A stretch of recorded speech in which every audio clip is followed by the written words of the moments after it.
เฮี้ยงมาอะไรกับสต่อยมาแต่ป่าไปลาดบ่าวเฮี้ยงก่อนผู้ให้กินกับข้าวได้เด้ผู้กินสต่อยมาแต่ป่าหิวแห้งหิวบกม่วงอยู่ป่าบ่มีเนาะมากับบรินั่งพักผ่อนค้นเครื่องโคตรคอมลงเต็นรถพอเฒ่าจอย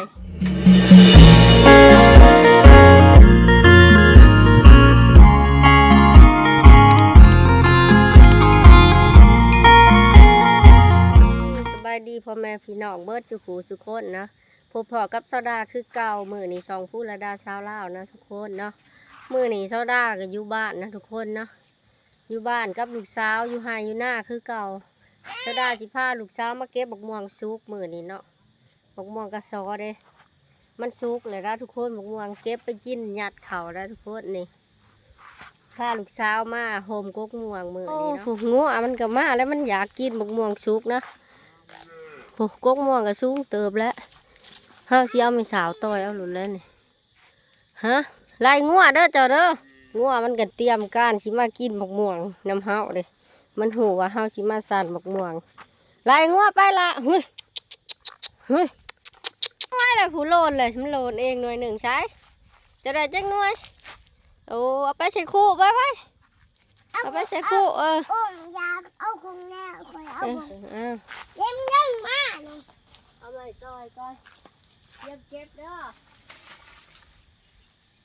โอ้ระวังเด้อไปเดินมาคอยมาจับนี่คอยมาหาจับเฮ้ยแรงมากน้ำเด้อ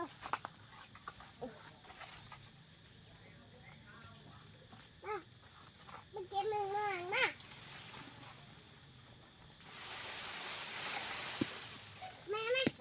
เอาแม่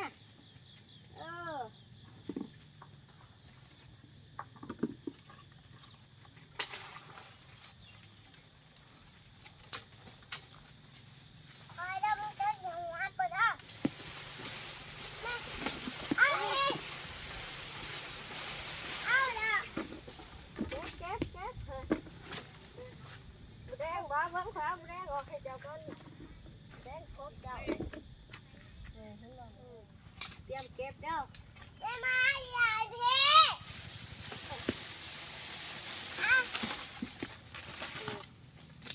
โอ้ย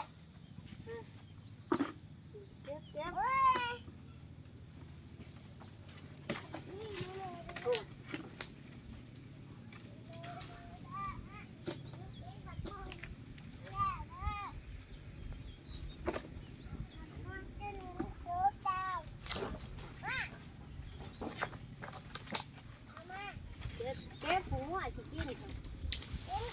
แดงบ่เอานี่เอาลูกแดงแพ้เอาโอ้ยนี่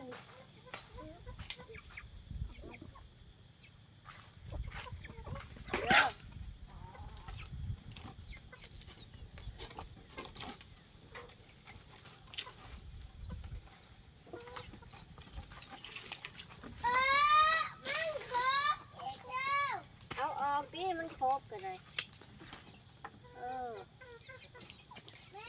ฉันโลลายลีทุกคนผู้มาเถอะพี่ลายแกบักม่วงสุกเก็บเอาบักม่วงกระซอสุกนี่เฮ้ยงัวกับพ่องัวแบบนี้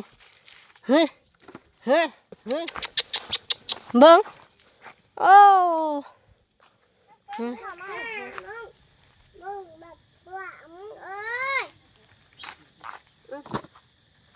เก็บหัวมากเลย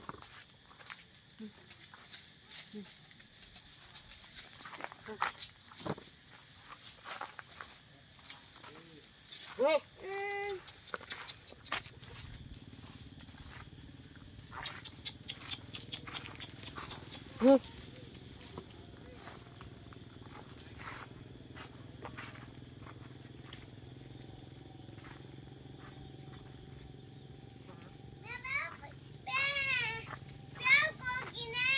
ไปเมื่ออะไรแหละจะได้อะไรบักม่วงเต็มถังนะจะได้สิเอาเมื่ออะไรทุกคนเพราะว่าสิไปหาพานเฮี้ยงมาแต่ป่าเนาะนี่เพิ่นโทรมาบอกเพิ่นลงมาเนาะพานเฮี้ยงมาอะไรกับสต่อยมาแต่ป่า ไปลาดบ่าวเฮียงก่อนผู้ไปลาดผู้ได้ยังเด้เต็มรถไถผู้บ่าวเฮียงมาแต่ป่าแหละไปไว้ผู้ได้บ่าวเฮียงมาเลยผู้ได้ยังเด้ผู้มาแล้วทุกคนไปเล่นไปลาดผู้ฮะโอ้โหได้ยังเด้โอ้มากับพ่อมาโอ้โอ้บักกูดมาแล้วโอ้ตู่จอยมาแล้วโอ้พ่อใหญ่เท่าผู้ที่เดือนหนึ่งอยู่ผู้เสียประจักษ์ โอ้กับมันนอดทีแล้วมันนอดมากินอะไรกินอะไร โอ้เมื่อยบ่โอ้บ่ค่อยได้ปานใดหรอกโอ้ปลาโตแล่นลายเลยแล่นโอ้มานแล่นคือเก่าเนาะโอ้แล่นมานแล่นพ่อพอดีเกือบเดือนหนึ่งเราไปป่าทุกคนดิหากะมะเป็นจะได้คืนผู้มวนบ่มวนบ่มีผัวกับมวนแล้ว บ่เมื่อยเนาะไปมาเล่นพี่กายจะได้บอกมาเล่นคือเก่าเนาะนี่ไม่ได้ตัวใหญ่เลยมากับบรินั่งพักผ่อนค้นเครื่องค้นคอมลงเต็นรถพอเท่าจอยเราคือสิเมื่อยผู้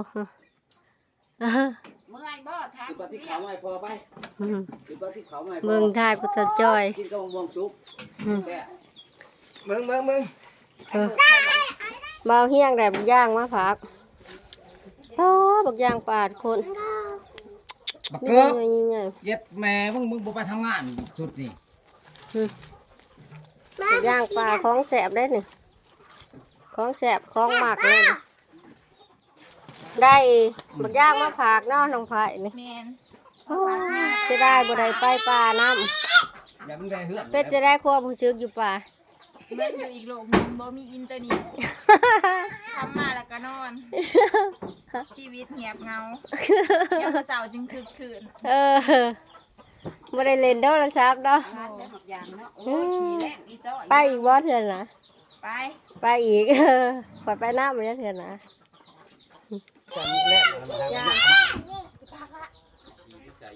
ย่างปลาแสบเลยโอ้ยรู้แต่ปากมันนี่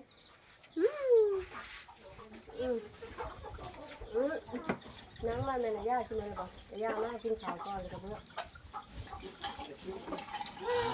อย่างดี กับย่างปลาเพิ่นสุจอยกินข้าว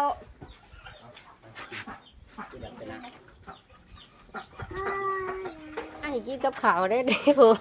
กินสตอยมาแต่ป่าหิวแฮะหิวบกม่วงอยู่ป่าบ่มีเนาะ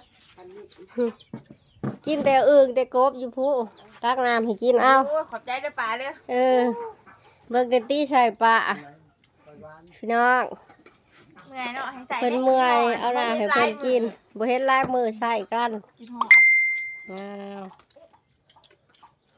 กินโอ้แซ่บบ่เฮียงบ่เมื่อยบ่ เราบ่ได้ยินเราบ่ปาก อีแม่เห็นให้ลูกแม่เอาผู้แขวลายเห็นแน่ๆเลย ใช้เคียงถูกต้อง ปิ้งแต่ว่านี่คือบ่แม่นปิ้งมื้อนี้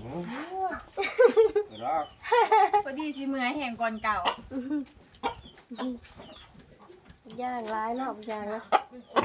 ย่างปลา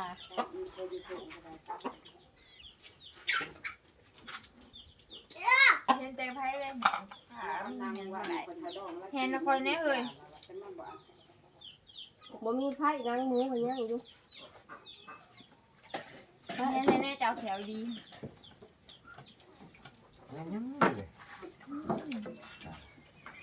เห็นเป็ด มันเด้ถูกใช่อันนั้นไอ้ถูกใช้เคียงหัน กินรถน้ำหัวมึงได้เนาะ มันมีแล้ว มันบ่สุกนี่ก็จะบ่ได้ปีนะ บ้าพี่แห้งบ่ ปี แห้ง จะได้ผู้จนมันดื้อบ่ได้ ช้ำมันสิกิน นี่เบาเฮียงก็มาแต่ผู้นี่จานแว่นมาอีกเลยทุกคนนี่จานแว่นโคตรดังนี่ ไม่จานดอกอันนี้นะเว้ย ยังซะ ฮะ นี่ยังซะบ่แม่นจาน คน บอกเลขแน่ติ อ่า ได้เลขฮะ นี่เลขบ่ต้องถาม โอ้มันหลายโพ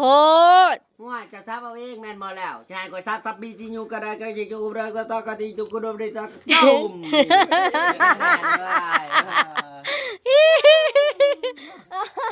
ไอ้ทุกคนนี่จานแว่นนี่ ไล่เจ้า กินบ่บักย่างนี่ ย่างบ่ทันเอามาให้กินจะสิแตกก็ได้แม่นบ่ล่ะ เอาที่เฮากินข้าวกินน้ำแล้วกะเซาดาสิมีข่าวดีมาบอกพี่ๆ FC เบิร์ดทุกคู่ทุกคนเนาะคือพี่ๆ FC ถามเขามาหลายเนาะถามทั้งน้องไผ่ถามทั้งเซาดาเนาะว่าเซาดานี่มีน้องบ่เซาดาได้ลูกบ่เนาะแม่นละทุกคนเนาะเซาดานี่มีน้องเซาดามีน้องอีกเนาะเพราะว่าเซาดาตั้งใจเอาน้องให้ไข่มุกเนาะทุกคนหายไข่มุกมีหมูสราตัดสินใจว่าเอาแล้ว แต่ว่า ตอนนี้สรากาต่างขั้นประมาณได้4 เดือนนะทุกคนเนาะ3 เดือน2 อาทิตย์กว่ากับสิเขา4 เดือนเนี่ยเนาะสราต่างขั้นเนาะเพราะว่าสรากับเบาคำหลานั่นอยู่น้ำกันมาแต่ก่อนที่เบาคำหลาสิมาโป้งคาดองมาใจายค่าสินสอดให้เจ้าดาเนาะเจ้าดาก็อยู่น้ำกันมาก่อนหันเจ้าดากับเบาคำหลาอยู่น้ำกันก็ก่อนมาก่อนแล้วเนาะทุกคนเพราะว่าก็เลยมือที่ว่าสู่คอมัดแค้นคือมือที่ว่าโป้งคาดองกันเนาะคือมือที่เบาคำหลามาโป้งคาดองให้พ่อกับแม่ค่าสินสอดเนาะเจ้าดาก็บ่มีโอกาสที่ได้มาบอกแต่โซดาก็ตั้งท้องได้ตอนนี้ก็ประมาณ4 เดือนเนาะทุกคนโซดาก็อยากบอกพี่ๆ FC ให้ฮู้เนาะโซดาก็บ่อยากมีหยังปิดบังพี่ๆมีหยังก็บอกกระแจ้งพี่ๆ FC เบิดทุกผู้ทุกคนเนาะว่าชีวิตเรื่องราวโซดาสิเป็นจังใดนะคิดว่าโซดาก็สิพาเอาน้องเนาะเพราะว่าโซดาสิเอาแค่2 คนดิโซดาก็สิพ่อเนาะโซดาอยากพาวเอาแล้วก็เลี้ยงให้พาวให้เขาเติบโตให้เขาใหญ่ไวๆเนาะโซดาบ่อยากเลี้ยงลูกต้นเฒ่าบ่อยากเลี้ยงลูกต้นอายุหลายโซดาสิเลี้ยงแต่ตอนนี้เลยให้วิทย์แล้วก็แล้วเนาะทุกคนโซดาคิดแบบนี้ก็เลยว่าพาวเอาแต่ว่าก็ไปเบิ่งไปติดตามน้ำกันว่าโซดาสิเป็นจังไดต่อไปเนาะท้องก็ได้4 เดือนอยากคืนป้าน้ำบาเฮียงเราก็บ่ให้คืนน้ำแล้วว่าย่านโซดาเมื่อยย่านไปหกลมอิหยังได้ผู้อิหยังเพิ่นบ่ให้คืนป้าน้ำโซดาก็เลยอยู่บ้านอยู่น้ำไห้น้ำสวนเฮานั่นแหละมีหยังเฮาเฮ็ดได้เฮาก็เฮ็ดไปแล้วนะพี่น้องเนาะท้องก็ใหญ่คืนน้ำมือจักสิไปใส่ไก่น้ำหมูได้โซดาก็ช่วงนี้ก็บ่ได้ค่อยออกไปใส่อยู่น้ำไห้น้ำหน้าเนาะหากินหาหยากันน้ำระแวกหน้าเฮานี่ก็บ่ได้ไปไกลโซดาก็ถือผ้าก็4 เดือนมันก็ใหญ่เติบทองนะทุกคนไปใช้กับคนขาดสิลำบากเนี่ยเนาะว่าทองก็เริ่มใหญ่น้องหมามานอนเผาเลยทุกคนโว้าวก็ดี4 5 6 โตน้องหมาบ่เฮียงลงมาแต่ป่าใหม่ๆมือนี่เนาะข้าวหนึ่งให้มานี่ก็หวดหนึ่งสำหรับคลิปนี่กะบ่มีหยังหลายเนาะโซดากะขอพี่ๆ FC พ่อๆแม่ๆเบิร์ดสุขุสุขคนให้เป็นกำลังใจให้โซดาเนาะให้โซดานี่เฮ็ดคลิปต่อไปให้โซดามีแห้งบันดาลใจสู่ต่อเนาะซอยเป็นกำลังใจให้โซดาแน่เนาะโซดาก็ยังบ่อันนี้สร้างครอบครัวใหม่กับคนใหม่ผู้ที่สองกะบ่ฮู้ว่าสิไปได้สวยงามหรือบ่กะติดตามชมกันต่อไปค่ะทุกคนเนาะอย่าลืมเป็นกำลังใจให้โซดาเนี่ยเด้อทุกคนเลยโซดาก็ลำบากหลายส่วนเนาะโซดาอยากตั้งใจเฮ็ดคลิปให้พี่ๆได้ชมได้เบิ่งให้มียอดวิวหลายๆเนาะขอพี่ๆให้เป็นกำลังใจให้โซดาเนี่ยเด้อโซดาค่ะบ่ขอหยังหลายเนาะกับบ่มีพี่ๆ FC พ่อๆแม่ๆกับบ่มีมือนี่เนาะทุกคนโซ ซาดาก็ขอบคุณเบิร์ดทุกคนที่เป็นกำลังใจให้ซาดาเฮ็ดคลิปเนาะที่ว่าเขามารับชมซาดาก็บ่เคยลืมบุญคุณค่ะบ่มีพี่ FC ค่ะบ่มีมือนี้เนาะซาดาดีใจจะได้ก็ขอบคุณเบิร์ดทุกคนนะทุกคนที่เข้าใจซาดาและติดตามครับสำหรับคลิปนี้ก็ซาดาตั้งใจมาบอกข่าวดีพี่เนาะก็บ่มีหยังหลายนะสำหรับคลิปนี้ก็ซาดานี่ตั้งใจมาบอกพี่เนาะว่าซาดานี่ได้น้องแล้วซาดาก็หวังว่าพี่นี่สิเข้าใจแลยังเป็นกำลังใจให้ซาดาคือเก่าเนาะจ้ะเนาะฝากติดตามรับชมคลิปซาดาในอีพีต่อไปเนาะทุกคนเรื่องเล่าชีวิตนี่แหละเป็นมาจักสิเป็นจังไดก็สู้ต่อไปซาดาก็สิสู้ต่อไปเนาะมื้อนี้ก็พานเฮียงกับเมียเพิ่นก็เมื่อบ้านนี่นะมาแต่ป่าสำหรับคลิปนี้ซาดาก็สิฝากไว้สำนี้ก่อนเนาะทุกคนติดตามชมคลิปวิดีโอใหม่ของซาดาอีกทีหน้าเด้อทุกคนบ๊ายบาย